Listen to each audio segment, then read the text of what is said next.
అందరికీ రక్షాబంధన శుభాకాంక్షలు. ఈ రక్షాబంధన గురించి ప్రత్యేకంగా తెలుసుకోవాల్సింది ఏంటంటే, ఈ సంవత్సరం ఏదైతే శ్రావణ పౌర్ణమి ఉందో, శ్రావణ పౌర్ణంలో ఒక ముఖ్యమైనటువంటి 4 యోగాలు వస్తున్నాయి. అవేంటంటే శశిరాజ్య యోగం అనేది వస్తుంది, అలాగే కుబేర యోగం వస్తుంది, అలాగే లక్ష్మీనారాయణ యోగం కూడా ఇప్పుడే వస్తుంది. దాంతోపాటుగా బుధ ఆదిత్య యోగము అనేటువంటి ముఖ్యమైన యోగాలు 4 వస్తున్నాయి. అందువల్ల ఈ సంవత్సరం రాఖీ పండుగని ఎవ్వరూ కూడా మిస్ చేసుకోకుండా చేయవలసింది. తర్వాత ప్రధానంగా ఏంటంటే, చాలామందికి పట్టించుకోని విషయము, ప్రధానంగా చేయవలసిన విషయం ఏంటంటే, ఈ రాఖీ కట్టేటప్పుడు కూడా చాలామంది చాలా పొరపాటు చేస్తుంటారు. అంటే ఏంటంటే, ఈ రాఖీ అనేది కట్టించేటప్పుడు విధి విధానాలు ఏమిటి అంటే ఏంటంటే, ఈ సంవత్సరం ప్రత్యేకంగా మనకి భద్రనీడ అని పడుతుంది. ఈ భద్రనీడ అనేది ముందు రోజు రాత్రి నుంచి ఆ రోజు మధ్యాహ్నం 12:30 దాకా కూడా 12:50 దాకా ఉంది. సో మనం ఏం చేయాలంటే, ఈ ఉదయం పూట మిగతా సంవత్సరాల లాగా ఉదయం పూట రాఖీ కట్టుకోకూడదు. ఈ సంవత్సరం మధ్యాహ్నం 12 నుంచి సాయంత్రం మనకి 6:50 దాకా మనకి బాగుంది టైము. ఈ భద్రనీడ అనేది వెళ్ళిపోతుంది కాబట్టి శుభ సమయం వస్తుంది కాబట్టి మధ్యాహ్నం నుంచి ఉండొచ్చు. ఈ శుభ సమయం రావడం వల్ల ఏంటంటే, చక్కగా మీరు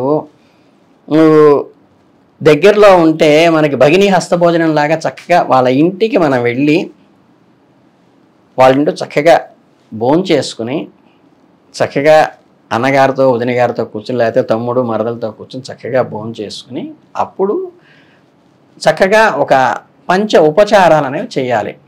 ఈ కూర్చునేటప్పుడు కూడా ఏంటంటే ప్రధానంగా చేయవలసింది, ఈ వ్యక్తి ఎవరైతే ఉన్నారో అంటే ఏంటంటే సోదరుడిని తూర్పు ముఖంగా ఉండేట్టుగా కూర్చోబెట్టాలి. ఈ కూర్చోబెట్టేటప్పుడు మనం కుర్చీ కానీ పీట కానీ మనమే వేసి దాని మీద ఒక మెత్తటి వస్త్రం కానీ మెత్త కానీ దిండు కానీ వేసి దాని మీద ఆ వస్త్రం మీద ఆయన్ని చేయబట్టుకుని వచ్చి కూర్చోబెట్టాలన్నమాట.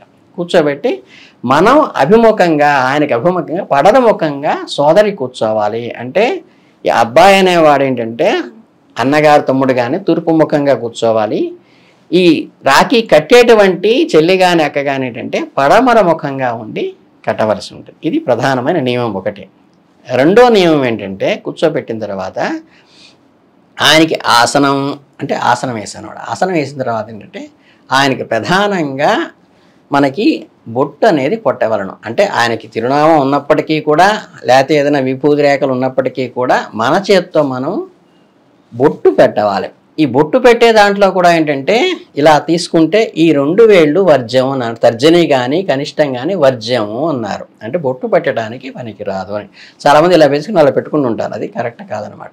మనం ఈ 3 వేళ్ళు ఉపయోగించాలి. ఈ 3 వేళ్లలో కూడా మనం ఏదైనా సరే పొడుగ్గా పెట్టేటప్పుడు బొట్టు శుభ్రంగా ఏంటంటే కుంకం తీసుకుని చక్కరంగా ఇలా నుదుటి మీద అలా అన్నయ్యకి పెట్టచ్చు, ఒక పద్ధతి. లేదు చుక్కలాగా పెట్టాలంటే మన తిరుచున్నం కానీ గంధం కానీ ఈ వేలుతో కానీ మధ్య వేలుతో కానీ ఉంగరం వేలుతో కానీ తీసుకుని ఈ మనకి భూమధ్యంలో, అంటే ఇది సూర్యనాడి అంటారు, ఇది చంద్రనాడి అంటారు, ఈ సుషుమ్నా నాడి అని ఉంటుంది. అంటే 2 కనుబొమ్మలకి పైన ఈ ట్రయాంగిల్గా గీస్తే, ఈ ట్రయాంగిల్ ఈ అడ్డగీత గీసుకుని పైకి ఇలా గీస్తే ట్రయాంగిల్ ఎక్కడైతే వస్తుందో ఈ పాయింట్లో మనం అది సింధూరం కానీ చందనం కానీ తిరుచూర్ణం కానీ మనం ఈ వేలుతో కానీ ఇలా కానీ పెట్టవచ్చు. అది అక్కడికి తిలకధారణ అవుతుంది. తిలకధారణ అయిన తర్వాత ఏంటి, ప్రధానంగా గంధం భూతత్వంగా గంధం రాయాలి. ఈ గంధం ఏంటంటే 2 చేతులకి, అంటే ఈ అరచేయి కదా, ఈ వెనక పక్క 2 చేతులకి గంధం మనం రాయవలసి ఉంటుంది. ఈ పన్నీరు గంధం తీసుకుని దాన్ని ఇలా 2 చేతులకి రాయాలి అన్నగారికి.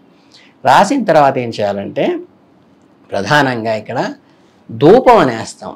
ధూపం ఏంటంటే సుగంధ ద్రవ్యాలతో ఘుమఘుమలాడేటువంటి అగరబత్తీలతో మనకేంటంటే మనకి ధూపం కూడా ఇలా తిప్పవలను, అర్చన చేసినట్టుగా ఇలా చేయాలన్నమాట. చేసిన తర్వాత ధూపం వేసిన తర్వాత ఏంటంటే హారతి ఇస్తాం మంగళప్రదంగా.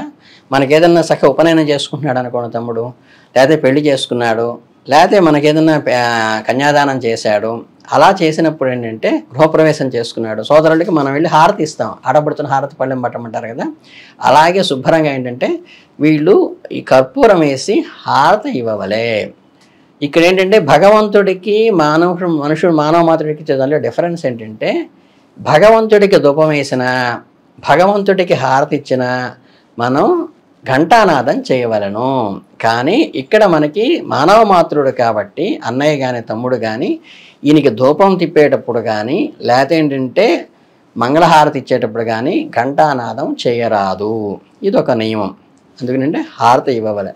హారతి ఇచ్చిన తర్వాత ఏంటంటే మనకి సోదరుడు దాంట్లో ఏదో పసుపు కుంకాలో ఏదో పళ్ళెంలో పెట్టడం అనేది జరుగుతుంది అనమాట. తర్వాత ఏంటంటే ఈ కంకణం కట్టే విధానం ఏంటంటే ఈ అరచేయి తీసుకుని అక్షతలు అంటే క్షతము కానీ అంటే ఈ బియ్యపు గింజలు ఇరిగిపోయినవి అలా లేనివి చూసుకుని, అక్షతలు అంటే విరగనటువంటి బియ్యం అనమాట, దాన్ని తీసుకుని అది ఆయన అరచేతిలో వేయవలను.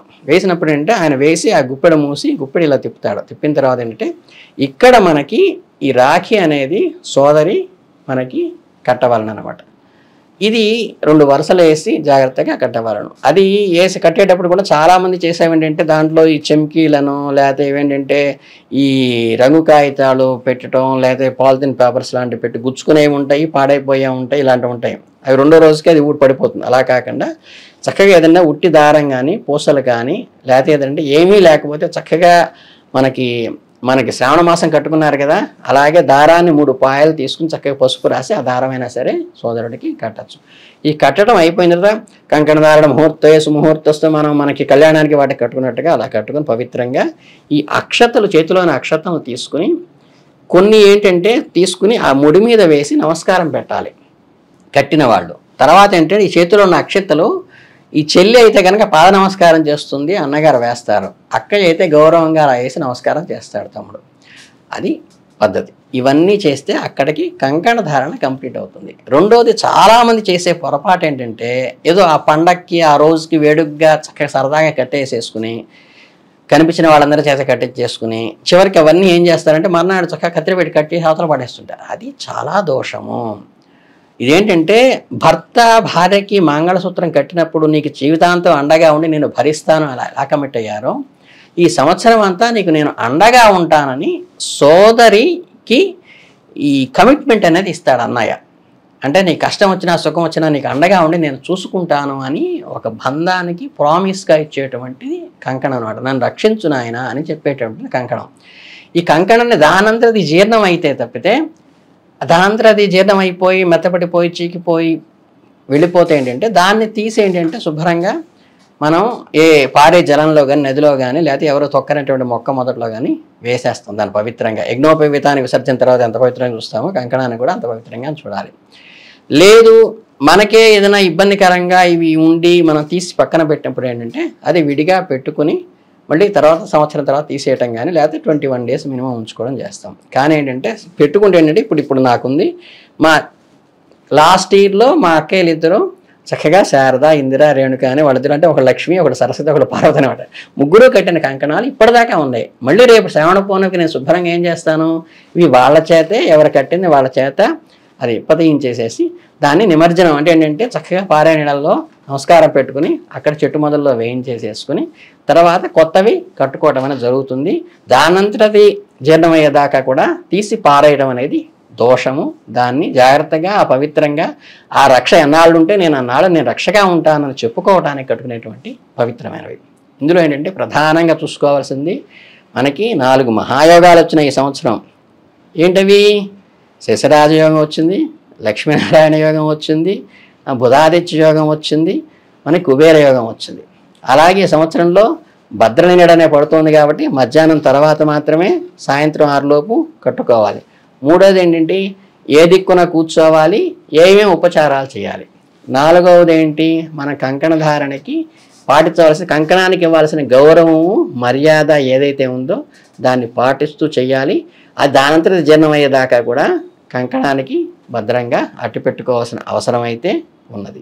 ఈ నియమాలు పాటిస్తూ కనుక మీరు శుభ్రంగా ఈ సంవత్సరం జాగ్రత్తగా దాన్ని ఏదో వేడుక కోసమో లేదో ఏదో ఇలా ఆడంబరం కోసమో కాకుండా ఇదొక పవిత్రమైనటువంటి కంకణ ధారణగా భావించి ఆ రకంగా దానికి నియమాలు తెలుసుకొని పాటిస్తూ గనక చేసుకున్నట్లయితే ఆ ఫలితం మీ అందరి మీద ఉండి చక్కగా ఈయన మంచి ఆయురారోగ్యాలతో మంచి ఆయుష్ పెరుగుతుంది సోదరుడికి, ఈవిడికి సౌభాగ్యం బ్రహ్మాండంగా ఉంటుంది సోదరికి, ఇద్దరి ఇళ్ళు కూడా వెలివిరిసి కలిసి వస్తుందని శాస్త్ర ప్రమాణికంగా ఉంది. కాబట్టి ఈ రకంగా ఆచారం తెలుసుకుని చక్కగా ఇంట్లో కూర్చుని ఇవి చేయాలి తప్పితే ఏదో రోడ్లోనో బజార్లోనో ఆఫీస్లోనో గడగడ పోతుంటే గవో మెట్లెక్కుతుంటే నేను వచ్చి కడతానంటాము, లేదా ఏదో డబ్బులు తీసుకుని సినిమాకి వెళ్ళటం కాదమ్మా. అది చాలా పవిత్రమైనది. కాబట్టి ఈ పవిత్రమైన కార్యాన్ని పవిత్రంగా చేసుకుని మీరందరూ దాని యొక్క ఫలితాన్ని ఆధ్యాత్మికమైన ఆది భౌతికమైనటువంటి ఫలితాలను మీరందరూ పొంది మీ కుటుంబాలు క్షేమంగా సంతోషంగా వెలివిరియాల మనస్ఫూర్తిగా కోరుకుంటూ ఆశీర్వదిస్తూ శుభాభినందనలు.